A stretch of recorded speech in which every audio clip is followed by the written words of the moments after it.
안녕하세요. 제 채널은 누구나 최대한 찾을 수 있는 데이터를 말씀드리면서 공시학 키팩터를 통해 투자 아이디어를 찾아준 테린이 아빠입니다. 영상 속에 있는 내용들은 누구나 찾을 수 있는 자료이고요.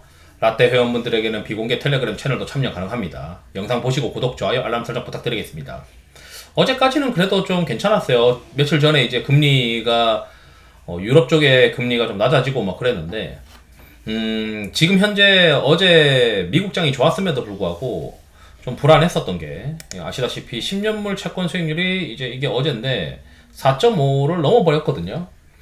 그럼에도 불구하고 이제 아침에 이제 저는 좀 괜찮지 않을까? 에너지랑 AI 쪽에서 에너지랑 반도체랑 그리고 전력기기 이런 것들이 계속 이제 강한 흐름을 가지고 있고 채권금리가 올랐지만 그래도 그로스가 나오는 곳에 좀 붙어 있는 거 아니냐 이런 이제 생각을 하고 해외 시장도 그렇게 나쁘지 않았다라고 일단 생각을 했습니다.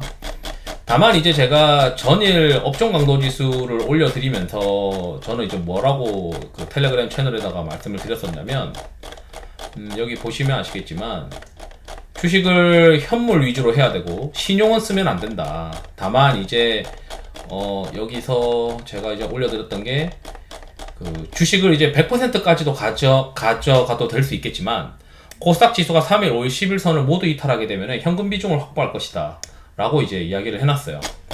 그래서 오늘 이제 제가 좀 다시 내려가서 보게 되면 아침에 이제 좀 매매하는 것들 바꾸고 싶은 것들 바꾸고 과열인 것들 바꾸고 그 여전히 이제 이 AI의 에너지 전력기기 반도체랑 그 다음에 뭐 수출에서는 화장품 음식료 계속 이제 이쪽으로 이제 수급이 돌고 유동성이 공급되고 있어가지고 이쪽으로 계속 끌고 가고 있었는데 업종지수 강도지수 상승 중이기 때문에 신용은 안 되고 현금으로만 이제 해야 된다.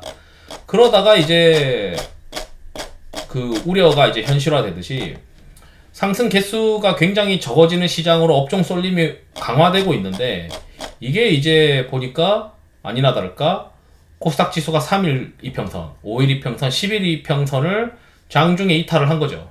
이탈할 만한 이유가 이제 채권 수익률, 미국에 이제 금리밖에 없는데 이 금리 때문에 이제 떨어진 거다라고 이제 해석을 했고, 뭐 다른 나라들도 상태가 안 좋았습니다. 그래서 결국은 이제 주식을 줄일 수밖에 없었고, 주식을 이제 골고루 깠어요. 까면서 이제 수급이나 유동성 컨셉이 유지되는 어떤 포트폴리오는 계속 뒀어요. 그러니까 이제 AI 쪽에서 여전히 얘기하는 반도체, 에너지, 전력기기, 그 다음에 수출에서 화장품, 음식료 이런 컨셉들을 그대로 두는 대신에 이 컨셉들을 좀 라이트하게 가져가는 그러니까 비중을 이제 현금 30% 정도는 확보한 날입니다.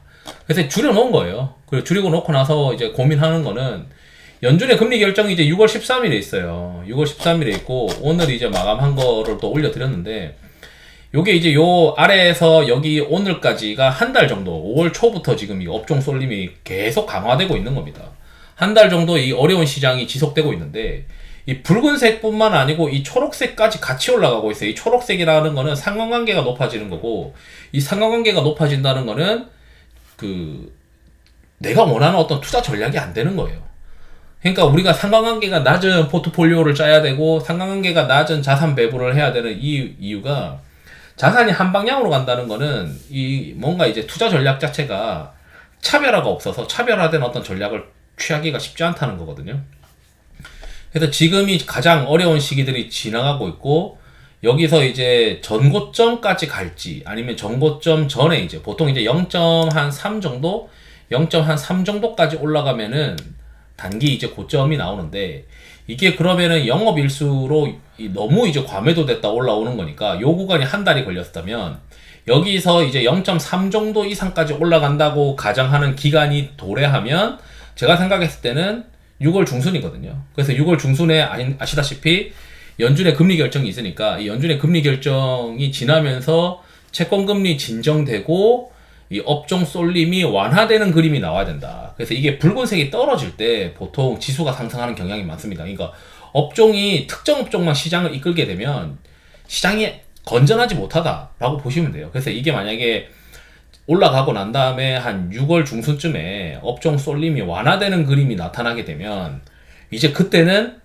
뭐 좀 공격적으로 하시는 분들은 신용을 써도 되고 그 다음에 이 최근에 아마 상승했었던 이런 주요 컨셉 종목들이 어느 정도 이탈이 있을 거예요.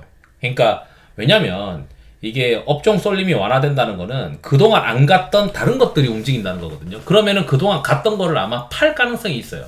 그래서 여기서 이제 위에서 피크아웃 할 때는 이제 기존에 있는 종목군들을 라이트하게 가져가서 유지하다가 새로운 컨셉들이 이제 등장할 가능성이 높죠. 뭐 예를 들어서 금리 같은 것들이 이게 금리가 이제 좀 올라갔다가 연준의 금리 결정 이후에 다시 반락하는 그림이 나타나게 된다면은 뭐 바이오 같은 것도 있을 것이고요. 최근에 이제 굉장히 절어 있었던 바이오가 다시 이제 수급상으로 유리해지는 어떤 그런 상황이 벌어질 수도 있기 때문에 지금은 뭐 해야 되냐면 일단 기다리는 게 좋고 현금 마련해놓고 기다리고 있어야 될 것 같고 6월 중순에 연준의 금리 결정이 좀 지나야 요 채권 금리가 미국의 채권 금리가 좀 진정되지 않을까 이런 걸 생각하게 하는 하루였고 괜히 뭐 좀 좋아 보인다고 들이대지 말자. 만약에 들이댄다고 한다면 신용 절대 쓰지 말고 짧게 현물로 짧게 그냥 손절 생각하고 단타 정도만 치는 거지.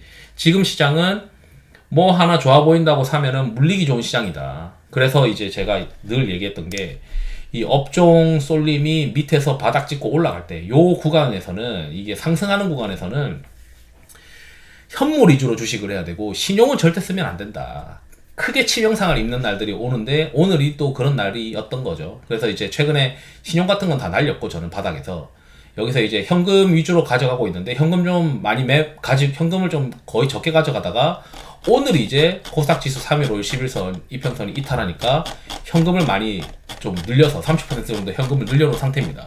그러면 언제 또 현금을 또 장중에 100% 할 수 있겠느냐. 이게 코스닥 지수가 지금 이거 장중보다 더 떨어졌는데 요거 딱 깨는 거 보자마자 저는 던졌거든요. 그 주식을. 그래서 이게 중요해요. 코스닥 지수가 315일 11일 이평선을 모두 깨지면은 업종 강도 상승하는 구간에서 이게 깨지는 구간에서는 굉장히 조심해야 되고 이게 이제 이 코스닥 3일 이평선이 쭉 따라서 이제 끌려서 내려올 거예요. 3일 평균 이평이니까.